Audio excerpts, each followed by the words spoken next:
भागवत पुराण नवम स्कंद चौथा अध्याय। नाभाग और अम्बरीश की कथा। श्री सुखदेव जी कहते हैं, परीक्षित, मनुपुत्र नभग का पुत्र था नाभाग। जब वह दीर्घ काल तक ब्रह्मचर्य का पालन करके लौटा, तब बड़े भाइयों ने अपने से छोटे किंतु विद्वान भाई को हिस्से में केवल पिता के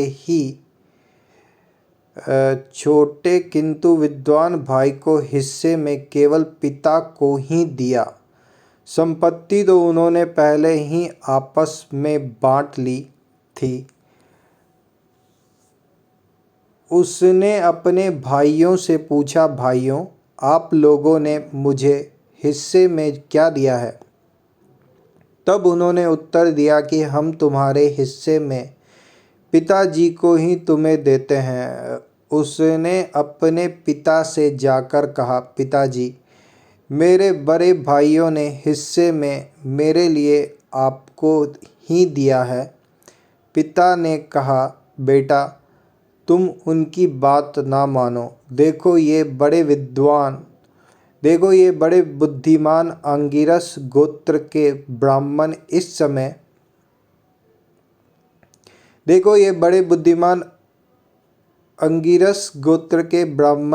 समय एक बहुत बड़ा यज्ञ कर रहे हैं, परंतु मेरे विद्वान पुत्र वे प्रत्येक छठे दिन अपने कर्म में भूल कर बैठते हैं। तुम उन महात्माओं के पास जाकर उन्हें वैश्वेदेव संबंधी 2 सूक्त बतला दो। जब वे स्वर्ग जाने लगेंगे, तब यज्ञ से बचा हुआ अपना सारा धन तुम्हें दे देंगे। इसलिए अब तुम उन्हीं के पास चले जाओ। उसने अपने पिता के आज्ञा अनुसार वैसा ही किया। उन अंगिरस गोत्री ब्राह्मणों ने भी यज्ञ का बचा हुआ धन उसे दे दिया और वे स्वर्ग में चले गए।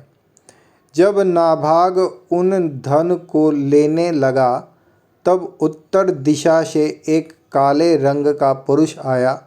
उसने कहा, इस यज्ञ भूमि में जो कुछ बचा हुआ है वह सब धन मेरा है। नाभाग ने कहा, ऋषियों ने यह धन मुझे दिया है, इसलिए मेरा है। इस पर उस पुरुष ने कहा, हमारे विवाद के विषय में तुम्हारे पिता से ही प्रश्न किया जाए। तब नाभाग ने जाकर पिता से पूछा। पिता ने कहा, एक बार दक्ष प्रजापति के यज्ञ में ऋषि लोग यह निश्चय कर चुके हैं कि यज्ञ भूमि में जो कुछ बच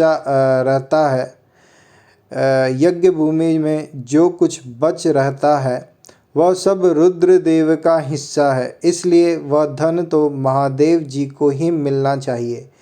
नाभाग ने जाकर उन काले रंग के पुरुष रुद्र भगवान को प्रणाम किया और कहा कि प्रभु, यज्ञ भूमि की सभी वस्तुएं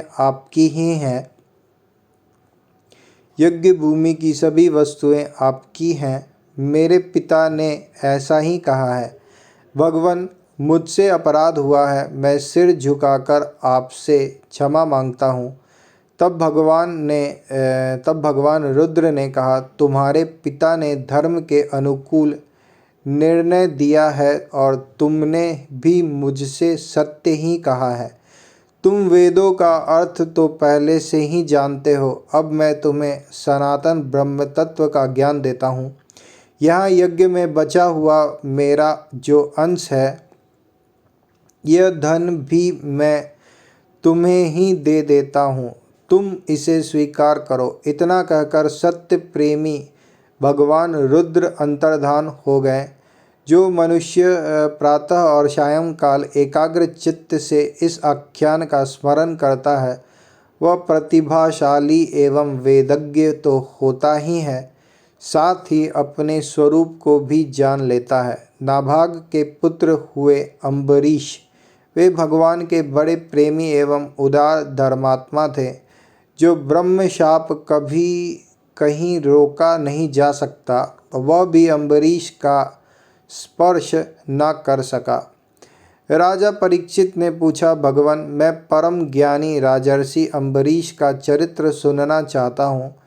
ब्राह्मण ने क्रोधित होकर उन्हें ऐसा दंड दिया जो किसी प्रकार टाला नहीं जा सकता, परंतु वह भी उनका कुछ न बिगाड़ सका। श्री सुखदेव जी ने कहा, परीक्षित, अम्बरीश बड़े भाग्यवान थे। पृथ्वी के सातों द्वीप, अचल संपत्ति और अतुलनीय ऐश्वर्य उनको प्राप्त था। यद्यपि यह सब साधारण मनुष्यों के लिए अत्यंत दुर्लभ वस्तुएं हैं, फिर भी वे इन्हें स्वप्रतुल्य समझते थे, क्योंकि वे जानते थे कि जिस धन वैभव के लोभ में पड़कर मनुष्य घोर नरक में जाता है, वह केवल 4 दिन की चांदनी है, उसका दीपक तो बुझा बुझाया है। भगवान श्री कृष्ण में और उनके प्रेमी साधुओं में उनका परम प्रेम था। उस प्रेम के प्राप्त हो जाने पर तो यह सारा विश्व और इसकी समस्त संपत्तियां मिट्टी के ढेले के समान जान पड़ती हैं। उन्होंने अपने मन को श्री कृष्ण चंद्र के चरणारविंद युगल में वाणी को भगवत गुणानुवर्णन में, हाथों को श्री हरि मंदिर के मार्जन सेवन में और अपने कानों को भगवान अच्युत की मंगलमयी कथा के श्रवण में लगा रखा था। उन्होंने अपने नेत्र मुकुंद मूर्ति एवं मंदिरों के दर्शनों में अंग संग, भगवत भक्तों के शरीर स्पर्श में नासिका, उनके चरण कमलों पर चढ़ी श्रीमती तुलसी के दिव्य गंध में और रसना जिह्वा को भगवान के प्रति अर्पित नैवेद्य प्रसाद में संलग्न कर दिया था। अम्बरीश के पैर भगवान के क्षेत्र आदि की पैदल यात्रा करने में ही लगे रहते और वे सिर से भगवान श्री कृष्ण के चरण कमलों की वंदना किया करते। राजा अम्बरीश ने माला, चंदन आदि भोग सामग्री को भगवान की सेवा में समर्पित कर दिया था, भोगने की इच्छा से नहीं, बल्कि इसलिए कि इससे वह भगवत प्रेम प्राप्त हो, जो पवित्र कीर्ति भगवान के निज जनों में ही निवास करता है। इस प्रकार उन्होंने अपने सारे कर्म यज्ञ पुरुष इंद्रियातीत भगवान के प्रति उन्हें सर्वात्मा एवं सर्वस्वरूप समझकर समर्पित कर दिए थे और भगवत भक्त ब्राह्मणों की आज्ञा के अनुसार वे इस पृथ्वी का शासन करते थे। उन्होंने दन्व नाम के निर्लज देश में सरस्वती नदी के प्रवाह के सामने वशिष्ठ, असीत, गौतम आदि भिन्न भिन्न आचार्यों द्वारा महान ऐश्वर्य के कारण सर्वांग परिपूर्ण तथा बड़ी बड़ी दक्षिणा वाले अनेकों अश्वमेघ यज्ञ करके यज्ञाधिपति भगवान की आराधना की थी। उनके यज्ञों में देवताओं के साथ जब सदस्य और ऋत्विज बैठ जाते थे, तब उनकी पलकें नहीं पड़ती थी और वे अपने सुंदर वस्त्र और वैसे ही रूप के कारण देवताओं के समान दिखाई पड़ते थे। उनकी प्रजा महात्माओं के द्वारा गाए हुए भगवान के उत्तम चरित्रों का किसी समय बड़े प्रेम से श्रवण करती और किसी समय उनका गान करती। इस प्रकार उनके राज्य के मनुष्य देवताओं के अत्यंत प्यारे स्वर्ग की भी इच्छा नहीं करते। वे अपने हृदय में अनंत प्रेम का दान करने वाले श्री हरि नित्य निरंतर दर्शन करते रहते थे, इसलिए उन लोगों को वह भोग सामग्री भी हर्षित नहीं कर पाती थी जो बड़े बड़े सिद्धों को भी दुर्लभ है। वे वस्तुएं उनके आत्मानंद के सामने अत्यंत तुच्छ और तिरस्कृत थी। राजा अम्बरीश इस प्रकार तपस्या से युक्त भक्ति योग और प्रजा पालन रूप स्वधर्म के द्वारा भगवान को प्रसन्न करने लगे और धीरे धीरे उन्होंने सब प्रकार की आसक्तियों का परित्याग कर दिया। घर, स्त्री, पुत्र, भाई, बंधु, बड़े बड़े हाथी, रथ, घोड़े एवं पैदलों की चतुरंगी घर, स्त्री, पुत्र, भाई, बंधु, बड़े बड़े हाथी, रथ, घोड़े एवं पैदलों की चतुरंगिनी सेना, अक्षय रत्न, आभूषण और आयुध आदि समस्त वस्तुओं तथा कभी समाप्त न होने वाले कोशों के संबंध में उनका ऐसा दृढ़ निश्चय था कि वे सब के सब असत्य हैं। उनकी अनन्य प्रेममयी भक्ति से प्रसन्न होकर भगवान ने उनकी रक्षा के लिए सुदर्शन चक्र को नियुक्त कर दिया था, जो विरोधियों को भयभीत करने वाला एवं भगवत भक्तों की रक्षा करने वाला है। राजा अम्बरीश की पत्नी भी उन्हीं के समान धर्मशील, संसार से विरक्त एवं भक्ति परायण थी। एक बार उन्होंने अपनी पत्नी के साथ भगवान श्री कृष्ण की आराधना करने के लिए 1 वर्ष तक द्वादशी प्रधान एकादशी व्रत करने का नियम ग्रहण किया। व्रत की समाप्ति होने पर कार्तिक महीने में उन्होंने 3 रात का उपवास किया और एक दिन यमुना जी में स्नान करके मधुवन में भगवान श्री कृष्ण की पूजा की। उन्होंने महाभिषेक की विधि से सब प्रकार की सामग्री और संपत्ति द्वारा भगवान का अभिषेक किया और हृदय से तन्मय होकर वस्त्र, आभूषण, चंदन, माला एवं अर्घ्य आदि के द्वारा उनकी पूजा की। यद्यपि महाभाग्यवान ब्राह्मणों को इस पूजा की कोई आवश्यकता नहीं थी, स्वयं ही उनकी सारी कामनाएं पूर्ण हो चुकी थी, वे सिद्ध थे। तथापि राजा अम्बरीश ने भक्ति भाव से उनका पूजन किया। तत्पश्चात पहले ब्राह्मणों को स्वादिष्ट और अत्यंत गुणकारी भोजन कराकर उन लोगों के घर 60 करोड़ गौएं सुसज्जित करके भेज दी। उन गौओं के सींग सुवर्ण से और खुर चांदी से मढ़े हुए थे। सुंदर सुंदर वस्त्र उन्हें ओढ़ा दिए गए थे। वे गौएं बड़ी सुशील, छोटी अवस्था की, देखने में सुंदर, बछड़े वाली और खूब दूध देने वाली थी। उनके साथ दोहने की उपयुक्त सामग्री भी उन्होंने भिजवा दी थी। जब ब्राह्मणों को सब कुछ मिल चुका तब राजा ने उन लोगों से आज्ञा लेकर व्रत का पालन करने की तैयारी की। उसी समय शाप और वरदान देने में समर्थ स्वयं दुर्वासा जी भी उनके यहाँ अतिथि के रूप में पधारे। राजा अम्बरीश उन्हें देखते ही उठकर खड़े हो गए, आसन देकर बैठाया और विविध सामग्रियों से अतिथि के रूप में आए हुए दुर्वासा जी की पूजा की। उनके चरणों में प्रणाम करके अम्बरीश ने भोजन के लिए प्रार्थना की। दुर्वासा जी ने अम्बरीश की प्रार्थना स्वीकार कर ली और इसके बाद आवश्यक कर्मों से निवृत्त होने के लिए वे नदी तट पर चले गए। वे ब्रह्म का ध्यान करते हुए यमुना के पवित्र जल में स्नान करने लगे।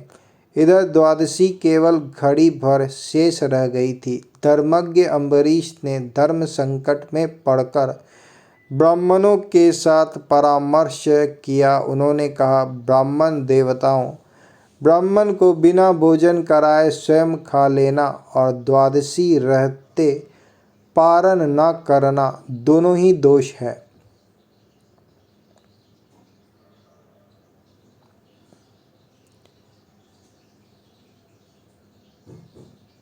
इसलिए इस समय जैसा करने से मेरी भलाई हो और मुझे पाप न लगे, ऐसा काम करना चाहिए। तब ब्राह्मणों के साथ विचार करके उन्होंने कहा, ब्राह्मणों, श्रुतियों में ऐसा कहा गया है कि जल पी लेना भोजन करना भी है। तब ब्राह्मणों के साथ विचार करके उन्होंने कहा, ब्राह्मणों, श्रुतियों में ऐसा कहा गया है कि जल पी लेना भोजन करना भी है, नहीं भी करना है। इसलिए इस समय केवल जल से पारण किए लेता हूँ। ऐसा निश्चय करके मन ही मन भगवान का चिंतन करते हुए राजर्षि अम्बरीश ने जल पी लिया और परीक्षित वे केवल दुर्वासा जी के आने की बाट देखने लगे। दुर्वासा जी आवश्यक कर्मों से निवृत्त होकर यमुना तट से लौट आए। जब राजा ने आगे बढ़कर उनका अभिनंदन किया तब उन्होंने अनुमान से ही समझ लिया कि राजा ने पारण कर लिया है।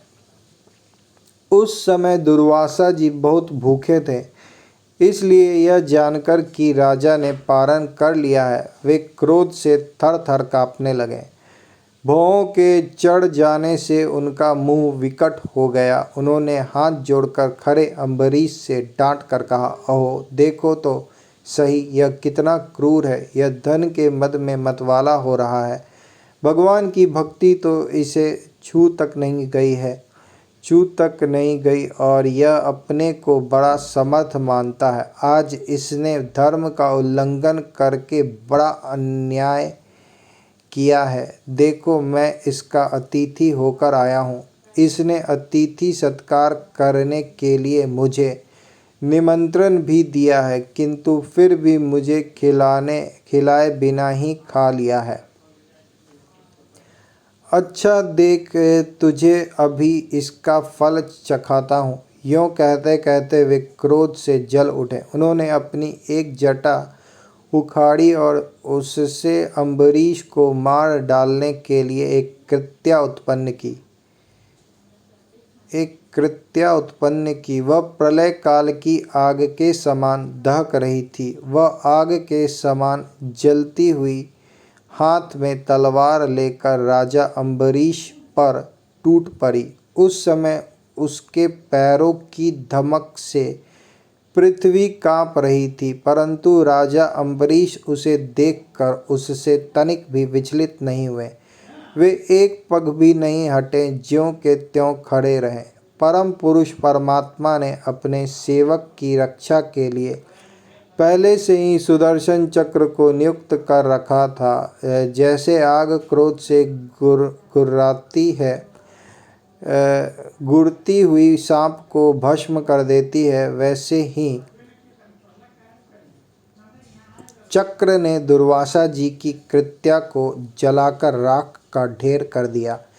जब दुर्वासा जी ने देखा कि मेरी बनाई हुई कृत्या तो जल रही है और चक्र मेरी ओर आ रहा है, तब वे भयभीत हो अपने प्राण बचाने के लिए जी छोड़कर एकाएक भाग निकले। जैसे ऊंची ऊंची लपटों वाला दावानल सांप के पीछे दौड़ता है, वैसे ही भगवान का चक्र उनके पीछे पीछे दौड़ने लगा। जब दुर्वासा जी ने देखा कि चक्र तो मेरे पीछे लग गया है, तब सुमेरु पर्वत की गुफा में प्रवेश करने के लिए वे उसी ओर दौड़ पड़े। दुर्वासा जी दिशा, आकाश, पृथ्वी, अतल वितल आदि नीचे के लोक, समुद्र, लोकपाल और उनके द्वारा सुरक्षित लोक एवं स्वर्ग तक में गए, परंतु जहाँ जहाँ वे गए वहीं वहीं उन्होंने असहाय तेज वाले सुदर्शन चक्र को अपने पीछे लगा देखा। जब उन्हें कहीं भी कोई रक्षक न मिला तब तो वे और भी डर गए। अपने लिए त्राण ढूंढते हुए वे देव शिरोमणि ब्रह्मा जी के पास गए और बोले, ब्रह्मा जी आप स्वयंभू हैं, भगवान के इस तेजोमय चक्र से मेरी रक्षा कीजिए। ब्रह्मा जी ने कहा, जब मेरी 2 परार्ध की आयु समाप्त होगी और काल स्वरूप भगवान आप अपनी यह सृष्टि लीला समेटने लगेंगे और इस जगत को जलाना चाहेंगे, उस समय उनके भ्रूभृंग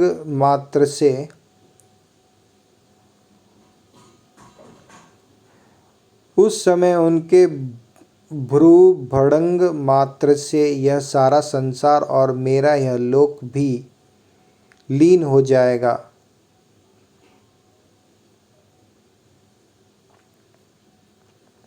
मैं शंकर जी, दक्ष, भृगु आदि प्रजापति, भूतेश्वर, देवेश्वर आदि सब जिनके बनाए नियमों में बंधे हैं तथा जिनकी आज्ञा शिरोधार्य करके हम लोग संसार का हित करते हैं, उनके भक्तों के द्रोही को बचाने के लिए हम समर्थ नहीं हैं। जब ब्रह्मा जी ने इस प्रकार दुर्वासा को निराश कर दिया, तब भगवान के चक्र से संतप्त होकर वे कैलाशवासी भगवान शंकर की शरण में गए। श्री महादेव जी ने कहा, दुर्वासा जी, जिन अनंत परमेश्वर में ब्रह्मा जैसे जीव और उनके उपाधिभूत कोश इस ब्रह्मांड के समान ही अनेकों ब्रह्मांड समय पर पैदा होते हैं। श्री महादेव जी ने कहा, दुर्वासा जी, जिन अनंत परमेश्वर ब्रह्मा जैसे जीव और उनके उपाधिभूत कोश इस ब्रह्मांड के समान ही अनेकों ब्रह्मांड समय पर पैदा होते हैं और समय आने पर फिर उनका पता भी नहीं चलता, जिनमें हमारे जैसे हजारों चक्कर काटते रहते हैं, उन प्रभु के संबंध में हम कुछ भी करने की सामर्थ्य नहीं रखते। मैं सनत कुमार, नारद, भगवान ब्रह्मा, कपिल देव, अपरांतरम, देवल, धर्म, आसुरी तथा मरीचि आदि दूसरे सर्वज्ञ सिद्धेश्वर, ये हम सभी भगवान की माया को नहीं जान सकते, क्योंकि हम उसी माया के घेरे में हैं। यह चक्र उन विश्वेश्वर का शस्त्र है, यह हम लोगों के लिए असहाय है। तुम उन्हीं की शरण में जाओ, वे भगवान ही तुम्हारा मंगल करेंगे। वहाँ से भी निराश होकर दुर्वासा भगवान के परम धाम वैकुंठ में गए। लक्ष्मीपति भगवान लक्ष्मी के साथ वहीं निवास करते हैं। दुर्वासा जी भगवान के चक्र की आग से जल रहे थे। वे कांपते हुए भगवान के चरणों में गिर पड़े। उन्होंने कहा, हे अच्युत, हे अनंत, आप संतों के एकमात्र वांछनीय हैं। प्रभु, विश्व के जीवन दाता, मैं अपराधी हूँ, आप मेरी रक्षा कीजिए। आपका परम प्रभाव न जानने के कारण ही मैंने आपके प्यारे भक्त का अपराध किया है। प्रभु, आप मुझे